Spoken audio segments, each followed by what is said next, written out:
Welcome to my channel cricketing genie. So ఇక్కడ మనం CSK మరియు రాజస్థాన్ చేసిన trade, one of the biggest trades in IPL history గురించి మాట్లాడుకుందాం. So wait. సో మీకు చాలా డౌట్స్ ఉన్నాయి. ఏంటంటే ఎందుకు సిఎస్కే జడేజాని వదిలేయాలనుకుంటున్నారు? ఏజ్ ఫ్యాక్టరా లేదా ఇంకేమన్నానా చూద్దాం. అలాగే రాజస్థాన్ రాయల్స్, సంజు శాంసన్ రాజస్థాన్కి చాలా బ్రిలియంట్ పర్ఫార్మెన్స్ ఇచ్చాడు. And one of the finest players who have come across Rajasthan Royals in the past few years అనేది మనకు తెలుసు.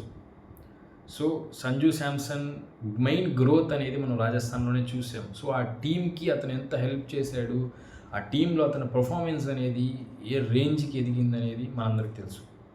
సో ఎందుకు వాళ్ళు వదిలేయాలనుకుంటున్నారు? అండ్ మీకు తెలియని విషయం ఇంకోటి ఏంటంటే ఓన్లీ జడేజా మాత్రమే కాదు, శామ్ కరణ్ కూడా సిఎస్కేని వదిలిపోతూ ఉన్నాడు. నిజం ఇది.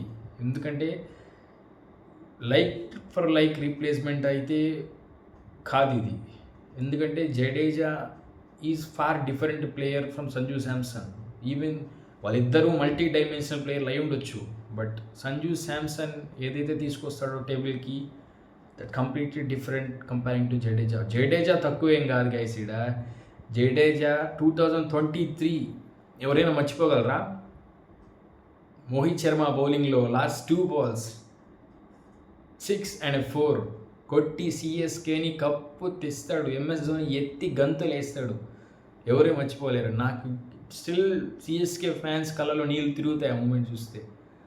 Of course this is very emotional trade for CSK fans, but fact ఏంటంటే జడేజా వయసు అనేది 37.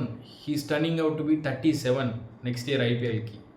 అండ్ సంజు చూస్తే 31. సో ఇవన్నీ కన్సిడర్ చేసి కూడా సిఎస్కే అండ్ మెయిన్ థింగ్ వచ్చేసి ఎంతమందికి తెలుసు ఎన్ని రోజులు మన ధోని ఆడబోతూ ఉన్నాడు. బట్ సంజు శాంసన్ అనే వ్యక్తి ధోనికి 100% న్యాయం చేయకపోయినా ఆ రోల్లో పర్ఫెక్ట్గా ఫిట్ అవుతాడని చాలామంది అనుకుంటున్నాడు.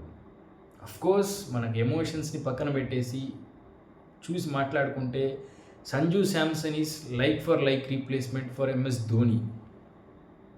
ఫ్యూచర్లో ఎంఎస్ ధోని చేసినట్టు చాలా చేయాలని కోరుకుంటాం. ఏమైనా జరగవచ్చు. సో ఇప్పుడు శామ్ కరణ్ గురించి మాట్లాడుకుందాం. శామ్ కరణ్ గురించి మాట్లాడుకుంటే శామ్ కరణ్ ఏం చిన్న చితక ప్లేయర్ కాదు. ఎందుకంటే శామ్ కరణ్ ఎక్కడైనా బ్యాటింగ్ చేయగలడు. అలాగే శామ్ కరణ్ స్లోవర్ బాల్స్ వేస్తాడు, నకిల్ బాల్స్ వేస్తాడు. సో మల్టీ వేరియేషన్స్ ఉన్నాయి అతని దగ్గర. So perfect allrounder. అండ్ ఒక జడేజా చూసుకుంటే he's also perfect allrounder. So ఇద్దరు ఆల్రౌండర్ని వదిలేస్తున్నారు CSK. One of the finest allrounders in cricket Sanju Samson కోసం. అంటే వాళ్ళు ఎంత ప్లాన్ చేసి ఉంటారు, సంజు శాంసన్ ఎంత ట్రాక్ చేసి ఉంటారు. సో పక్కా ఇది మహేంద్ర సింగ్ ధోని అడుగు జాడల్లో సంజు శాంసన్ని నడిపించే ఒక వ్యూహంగా నేను భావిస్తున్నాను. సో నెవర్ డౌట్ సిఎస్కే స్ట్రాటజీలో ఎటువంటి తప్పు ఉండదు. ఎందుకంటే అక్కడ మహేంద్ర సింగ్ ధోని ఉన్నాడు.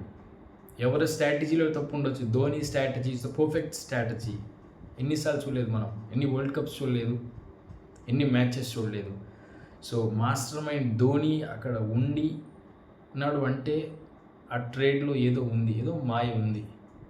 మాయ అంటే మీరు ఏదో మాయ చేస్తారనుకోవద్దు. ఆ బ్యాటింగ్కి ఒక మాయలాగా చేయబోతా ఉన్నాడు సంజు శాంసన్. బికాస్ సంజు శాంసన్ ఫ్లోలో ఉంటే అతను ఆపే బౌలరే లేడు.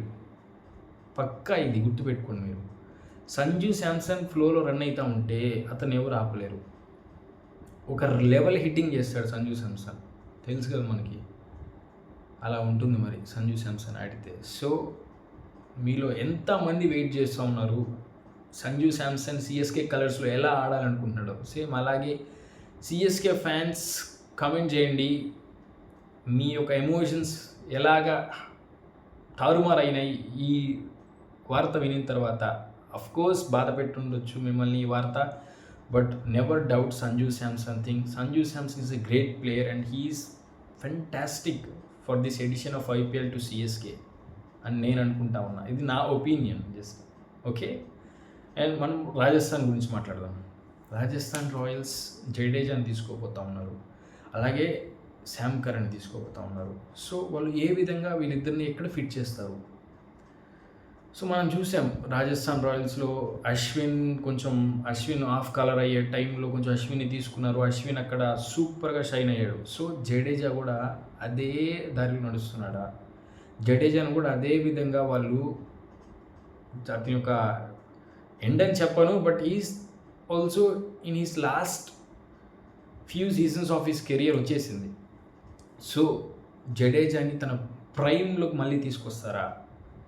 బిఫోర్ అతను ఐపీఎల్ వదిలి వెళ్ళే ముందు ఒక కపుల్ ఆఫ్ ఇయర్స్ అయినా కూడా జడేజా ప్రైమ్ మనకు చూపించబోతారా?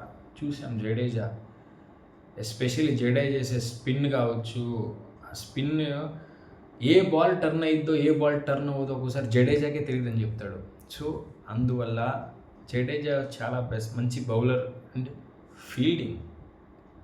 నేను చెప్పాలా మీకు సపరేట్గా జడేజా ఫీల్డింగ్ గురించి? My God, the best fielder in Indian cricketing history. ఎప్పుడు తీసుకోండి, మీ కాలం మన కాలం చూద్దాం, మన నాన్నల కాలం చూద్దాం. నాకు తెలిసి జడేజా ఈజ్ ఫైనెస్ట్ ఫీల్డర్ అండి. మీరు కావాలంటే మీ డాడీ మమ్మీని అడగొచ్చు, వాళ్ళ ఒక టైంలో ఎవరు బెస్ట్ ఫీల్డర్ అని. నాకు మాత్రం ఇండియన్ క్రికెట్లో జడేజాని మించిన ఫీల్డర్ లేడయ్యా, ఇది మాత్రం నిజం, అంతే. సో ఇలా మనకి trade, but we have to accept అంతే, because nothing we gonna change. So Rajasthan Royals fans అయితే ఎలా ఫీల్ అవుతున్నారు మరి మనం తెలీదు, ఎందుకంటే సంజు శాంసన్తో చాలా ఎమోషన్స్ కూడా వాళ్ళకి ముడిపడి ఉంటాయి. Sanju Samson has been the face of Rajasthan Royals అనేది మనకు తెలుసు. అండ్ జడేజా తక్కువేం కాదు, చిన్నతల అంటాం మనం ముద్దుగా సిఎస్కేలో. మరి చిన్నతల మన టీంను వదిలేసిపోతున్నా అంటే బాధే కదా మరి. సో చూద్దాం గైస్, మీరు ఏమనుకుంటున్నారు ఈ ట్రేడ్ గురించి? అండ్ సిఎస్కే ఫ్యాన్స్ అయితే మీ యొక్క ఎమోషన్స్ కమెంట్ చేయండి. అలాగే రాజస్థాన్ రాయల్స్ ఫ్యాన్స్ అయితే మీరు సంజు శాంసన్ని వదిలేసినందుకు మీ యొక్క ఫీలింగ్స్ ఏంటనేది కూడా నాకు కామెంట్స్లో చెప్పండి. అలాగే మర్చిపోకుండా సిఎస్కే ఫ్యాన్స్ మరియు Rajasthan royal fans, so CSK drop the yellow heart, Rajasthan Royals drop the violet heart. చూద్దాం ఎవరు ఎక్కువ మంది ఉన్నారో, అలాగే ఎవరు ఏం కోరుకుంటున్నారో కూడా. So this is all for today video guys. అది మనం చూద్దాం. సో ఇంకేమన్నా న్యూస్ వస్తే definitely I will update you in the next video. So till then, bye, take care, all the best.